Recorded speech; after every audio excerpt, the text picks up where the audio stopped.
Hora de entrevista, então, aqui no Jornal da CNN. A gente conversa agora com o ex-ministro Sérgio Moro. Ministro, boa noite, muito bem-vindo de volta. Me ouve bem dessa vez, eu espero que eu ouça o senhor e o senhor me ouça também. Aquela nossa primeira vez foi inesquecível. Boa noite, ministro. Boa noite, Mona Lisa. Boa noite a todos. Um prazer estar aqui. Agora está funcionando tudo direitinho desde o início. Ainda bem. Aliás, relembrar momentos daquela entrevista também é pauta dessa entrevista de hoje. Ministro, muito obrigada por aceitar e voltar a conversar com a gente. Minha primeira pergunta é muito direta e tem a ver com os fatos recentes, né? Essa decisão do Comitê de Direitos Humanos da ONU sobre irregularidades, então, no julgamento do ex-presidente Lula, essa decisão dificulta ainda mais as pretensões eleitorais do senhor? Mona Lisa, eu acho que ela não tem uma relação direta com isso. Eu acho que ela tem mais... Nós temos que avaliar essa decisão. É importante destacar, como você mesmo falou, que não foi a decisão da ONU. A ONU tem diversos órgãos, e os órgãos mais importantes dela é o Conselho de Segurança, a Assembleia Geral da ONU, e mesmo em tema de direitos humanos, você tem uma comissão de direitos humanos. O comitê é um grupo de pessoas indicadas por diversos países que fazem pareceres sobre os temas que lhes são submetidos. E essas decisões, muitas vezes tomadas pelo comitê, na verdade pareceres, elas são às vezes bastante controversas. Por exemplo, tem um caso no qual o comitê ele deu um parecer contra a extradição de um cúmplice do Maduro, que estava respondendo a um processo de extradição nos Estados Unidos por corrupção e lavagem de dinheiro, e o comitê deu o parecer contra. Mas o país no qual ele estava preso acabou realizando a extradição mesmo assim, não levou em consideração aquelas conclusões. Então a gente tem que fazer essas ressalvas e tem que ler a decisão. Acho que muita gente comentou esse parecer, mas acabou não lendo. E tem ali se a gente for olhar bem o parecer, no fundo, a base da decisão é essa decisão da segunda turma do Supremo Tribunal Federal, que reconheceu aquela suspeição. Então, no fundo, o parecer do comitê é muito baseado na decisão do próprio Supremo Tribunal Federal, que, como eu já disse, para mim foi um baita erro judiciário e é uma decisão equivocada. Ministro, ainda sobre essa decisão, eu queria que o senhor comentasse aquele laudo da psicóloga forense dos Estados Unidos contratada, para fazer um perfil do senhor. O senhor foi classificado, vou ser bem fiel aqui às palavras, como alguém autoritário, no perfil traçado, autoritário e com ambição de poder. Inclusive, essa apuração veio em primeira mão à tona com a Mônica Bergamo, da Folha. Quero ouvi-lo sobre essa conclusão desse parecer. Claro, uma contratação feita pela defesa do ex-presidente Lula. Olha, se vende parecer com qualquer conteúdo, isso é uma bobagem, Quem me conhece aqui minha carreira, vê inclusive o desapego que eu tenho por cargo. Eu fui para o Ministério da Justiça e eu deixei o cargo de ministro da Justiça, poderia estar lá até hoje, mas porque feria a minha permanência ali aquilo que eu acreditava. Eu não vendo minha alma por cargo. Então, assim, é absolutamente contraditório. Aliás, a gente tem que olhar aquela decisão, aquele parecer do Comitê da ONU, tem votos vencidos ali que são muito relevantes e que a imprensa, muitas vezes, nessa abordagem, acabou passando por cima. Então, tem votos vencidos lá que falam, olha, inclusive essa decisão da segunda turma do Supremo Tribunal Federal, eles qualificam, dizem lá claramente, olha, isso aqui foi um acerto de contas político. É a expressão que eles usam, inclusive, para qualificar essa decisão da segunda turma. As palavras exatas são political setting of account. Ou seja, qualquer decisão que for proferida, qualquer parecer, a gente tem que examinar o conteúdo e tem que ver os argumentos. Se o parecer do comitê da ONU foi baseado na decisão da segunda turma do Supremo, aquela decisão que é errada, uma decisão errada, é claro que o parecer também ele vai sair errado, vai sair enviesado. Mas mesmo assim teve no comitê da ONU quem ali olhou e examinou profundamente o caso e apontou, olha, essa decisão da Suprema Corte, são as palavras dos votos vencidos do comitê, foi um acerto político de contas com a Lava Jato. Ministro, se o senhor tem desapego por cargo, como o senhor acabou de dizer, por que o senhor trocou de partido? Troquei de partido porque eu entendi que eu precisava, todo o agradecimento ao Podemos, mas eu precisava de uma estrutura partidária maior. Para quê? Para perseguir os objetivos que eu sempre defendo. Combater a corrupção, levantar essas bandeiras, defender a melhoria, o bem-estar da população. Foi uma decisão, muita gente troca de partido. Foi uma decisão que eu fiz baseado num cálculo racional, qual era a melhor maneira de conseguir levantar essas bandeiras e continuar defendendo essas pautas.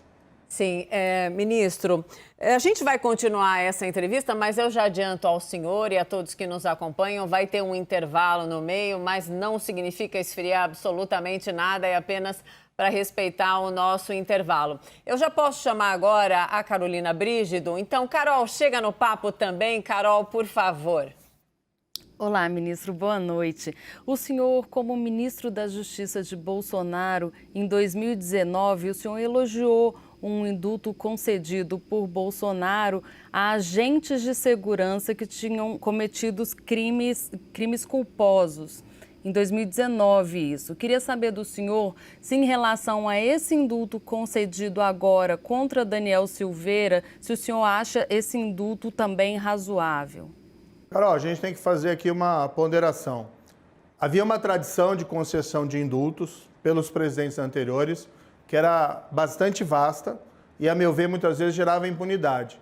Então, por exemplo, teve um indulto que dizia que se o criminoso condenado tivesse cumprido 1/5 da pena, ele merecia o indulto presidencial. Então, imagina alguém que é condenado a 20 anos, ou alguém que é condenado a 10 anos e cumpre apenas 2 e é colocado em liberdade. Então, isso é impunidade.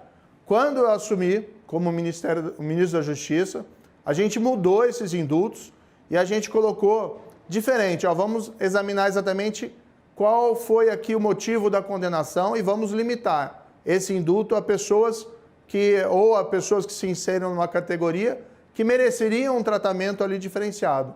Então, quando a gente colocou esse grupo específico, né, foi direcionado especificamente a policiais que tivessem, eventualmente, num exercício de legítima defesa, ser cedido, né, não por vontade própria, mas por ali imprudência, imperícia, ser cedido no cumprimento da função. Então, foi um indulto muito bem ali justificado. Nós concedemos indulto também a presos que tinham adoecido e estavam padecendo na cadeia de doenças graves. Então, são causas muito particulares para a concessão de indulto. Em relação a esse tipo de indulto, eu não vejo nenhuma objeção. E foram os indultos que eu defendi enquanto eu era ministro da Justiça. Em relação a esse indulto do Daniel Silveira, eu já me manifestei. Para mim, ali, houve uma sucessão de erros. Primeiro, o deputado, ele não foi só a liberdade de expressão, ele se excedeu e ele atacou, né? Fez ameaças físicas a ministros do Supremo Tribunal Federal. Em relação a isso, não está dentro da liberdade de expressão. Eu sei que tem um pessoal que defende e tal, etc., mas ameaça física não está dentro da liberdade de expressão. Do outro lado, o Supremo Tribunal Federal, quando proferiu aquela condenação, ele deu uma pena excessiva, né? Mais de 8 anos de prisão para ameaças físicas que eram graves, mas eram verbais, que não tiveram ações, a meu ver, foi um exagero na fixação daquela pena. E aí vem o indulto nessa sucessão de erros. Para mim, ali poderia talvez o presidente ter concedido um indulto parcial, para que ele cumprisse uma pena de prestação de serviço, por exemplo. Mas um indulto total, tudo isso gera impunidade. A minha tradição, né, a minha história como juiz, eu sou contra a impunidade. Sou contra a impunidade da corrupção, sou contra a impunidade de latrocínio, sou contra a impunidade de roubo, sou contra a impunidade de qualquer outro crime, inclusive de ameaças físicas. Agora, houve ali um contexto no qual o presidente se sentiu até mais à vontade para conceder esse indulto, porque a pena fixada pelo Supremo ela foi excessiva. E o Supremo Tribunal Federal, como ele tem proferido essas decisões, parte do Supremo Tribunal Federal, vamos dizer, anulando condenações de gente que foi condenada por corrupção na Lava Jato, isso tem gerado uma grande insatisfação. Isso tem deixado, muitas vezes, as pessoas, né, insatisfeitas com o Supremo e até bravas com o Supremo. Tem ministros lá que têm sido contra essas anulações, inclusive o próprio presidente do Supremo, o Luiz Fux, Mas o fato é que esse esvaziamento da Lava Jato pelo Supremo Tribunal Federal gerou esse ambiente de insatisfação que tem deixado o tribunal vulnerável a esses ataques. Ministro, Carol, obrigada. Ministro, nós vamos fazer então uma pausa muito rapidinha. Daqui a pouquinho tem também, claro, a participação do Caio Junqueira. A gente retoma também o nosso giro aqui de perguntas. É isso, então te convido, você que acompanha essa edição do Jornal da CNN, a ficar aqui com a gente. Toca a sua rotina e volta. Sérgio Moro vai continuar ali sentadinho, tomando uma água e daqui a pouquinho a gente retoma esse papo. Até já!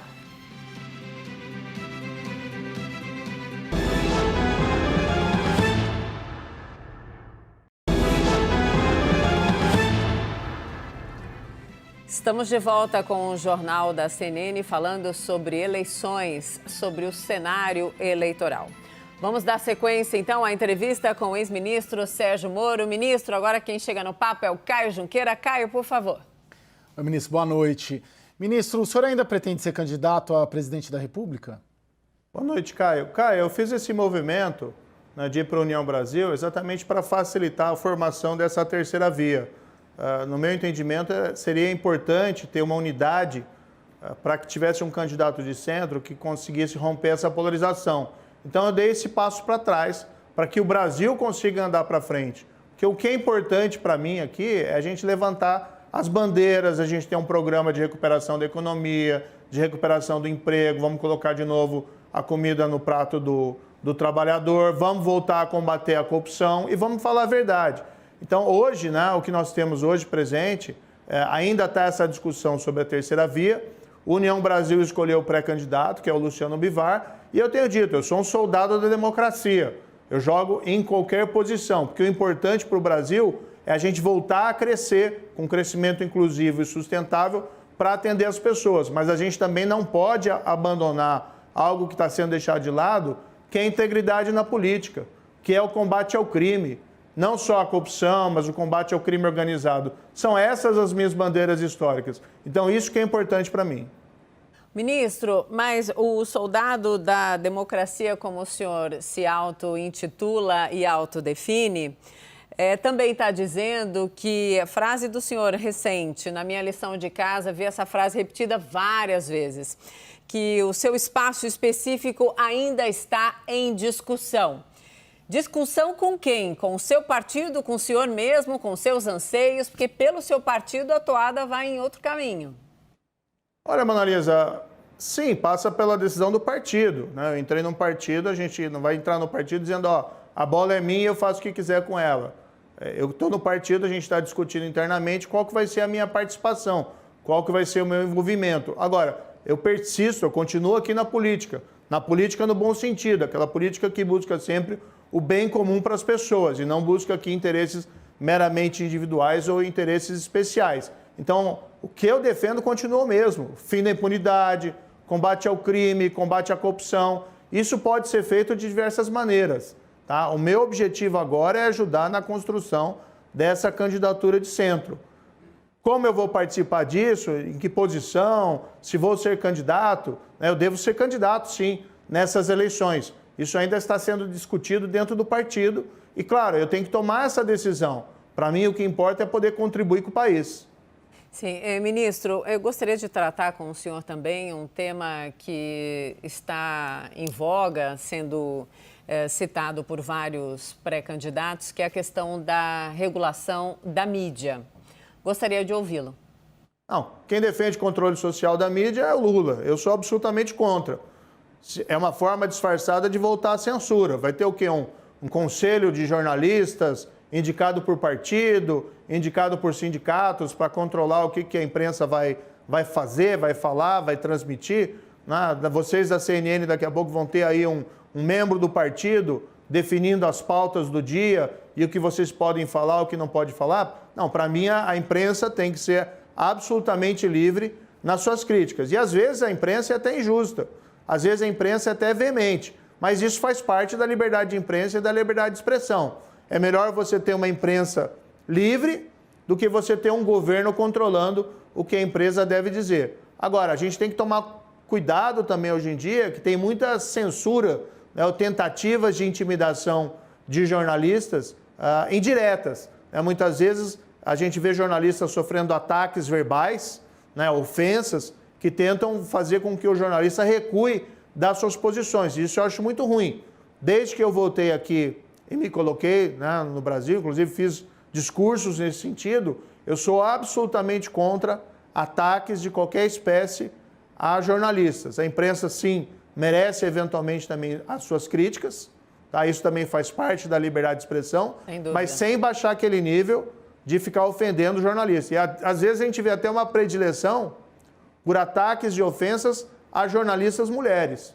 E aí é uma mistura de ataque à imprensa, né, e ataque às mulheres, o que é ainda mais lamentável. O que é covardia também, né, ministro? Totalmente, né? Totalmente. Eu acho que é absolutamente indefensável violência física, violência verbal contra a mulher. E quando mescla isso com ataque à imprensa, a gente vê o baixo nível dessas pessoas responsáveis por isso. Quero voltar para um ponto que o senhor passou agora há pouco rapidinho, mas que merece uma última apreciação nossa. O senhor tem se sentido injustiçado pela imprensa na cobertura recente, depois que o senhor mudou de partido, em alguma questão também, quando da repercussão dessa decisão do Conselho de Direitos Humanos da ONU?